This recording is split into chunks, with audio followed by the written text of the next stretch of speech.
Diamondback was the first steel hypercoaster to open up at Kings Island in Mason, Ohio. Upon opening, Diamondback was the tallest and fastest roller coaster in the park, and it also had the first splashdown on a traditional hypercoaster, which has become one of the most iconic moments on the ride. While at the park, I got a total of 3 rides on Diamondback, 2 of which were in the second row of Car 1, which is my favorite seat to ride in, and I'll say more on that later. Diamondback was manufactured by Bolliger and Mabillard and stands at a height of 230 feet with a drop of 215 feet.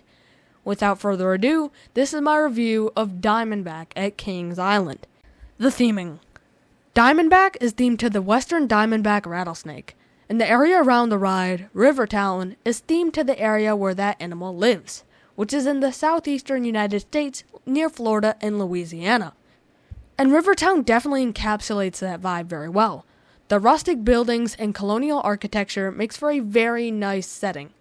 The ride's entry sign even has a massive rattlesnake head with the ride's name in the snake's mouth, and words on the side reading "Do Not Disturb" and "Steep Incline Ahead." The trains.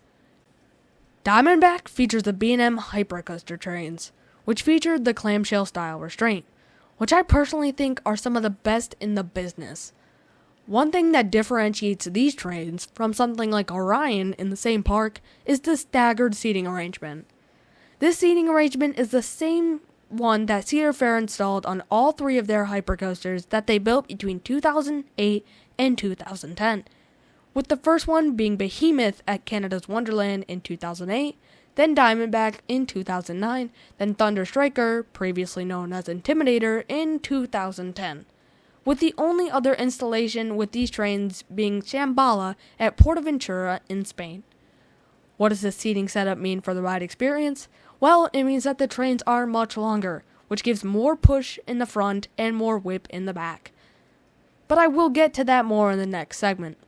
I personally like sitting in row 2 because it doesn't have the weight that the front has, but also has a very similar ride experience with the wind in your face for most of the ride. These trains also look fantastic, with the snake head being the lead car, which makes them look much better than the average hypercoaster. The ride experience. Once you board the train, you traverse some straight track before heading up the massive 230-foot tall lift. Because of the staggered seating, you get an amazing view of the park no matter where you sit. Once you crest the top of the lift, you head down the 215-foot first drop, which has some great floater airtime, which is something you get a lot of on this ride. After this, you head into the largest airtime hill on the ride, which gives yet again super sustained floater airtime. After a slight turn to the left, you guessed it, you head into yet another airtime hill, which yet again offers sustained floater airtime. After this comes something different, a forceful turnaround, similar to the one that's found on Candemonium at Hershey Park. Then comes another floater hill, but this one has a noticeable trim that restricts airtime. After this, Diamondback heads into a 270-degree helix into a mid-course brake run, which does not slow the train too much, if at all. What follows are 2 smaller airtime hills, which give some sustained floater airtime, just not as much as the ones earlier in the ride. Then you turn up and to the right and head into the splashdown, which is a spectacle for onlookers, and can even miss people in the further back rows. After the splashdown, you pop into the brake run, which ends your 5,282-foot-long journey on Diamondback. Final thoughts. Diamondback is an elite hypercoaster. The endless airtime hills and cool theming make it my favorite in the park.